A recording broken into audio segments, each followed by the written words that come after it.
Hey guys, so I think that media has definitely shaped how we used to see certain people groups without us even realizing it.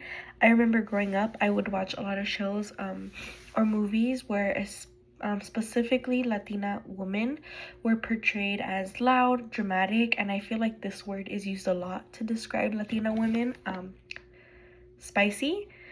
So that was how they were portrayed in um, TV shows and movies. And seeing that over and over, it kind of made me associate the personality with all Latina women. So I kind of felt like growing up, being Latina, that I had to portray or put on this persona like how it was seen in the movies.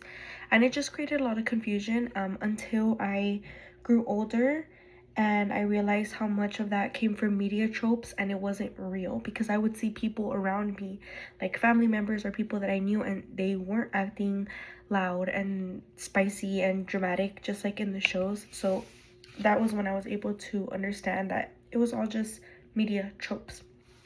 Um, Another example is specifically how black men in movies and music videos are either portrayed as criminals or athletes. I feel like that's just like a racial standard. Like, people automatically assume that black men specifically are very athletic. Um, so that kind of repetition made me link strength or aggression to masculinity and race, which is very harmful. And I didn't realize that until later on. So now that I'm more aware of these patterns, I can see how controlling images can create certain expectations about people before we even meet them.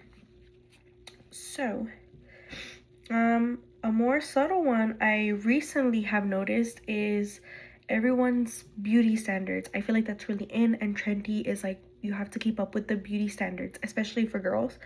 Um, Especially on social media like Instagram and TikTok, with so many people in that industry.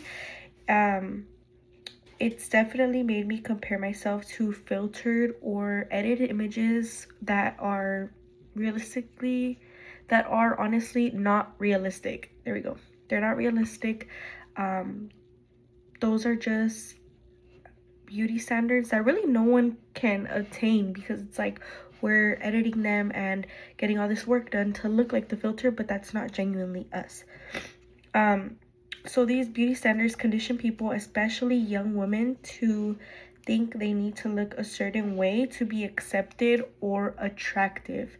um so yeah, that's just a subtle one that I've noticed more recently, because I feel like that's really in right now. My final question: have you ever realized that a stereotype or assumption you held came directly from something you saw in media, and how did you unlearn it? And if you didn't unlearn it, what is it that you need to unlearn, I guess? So, yeah. Bye, guys.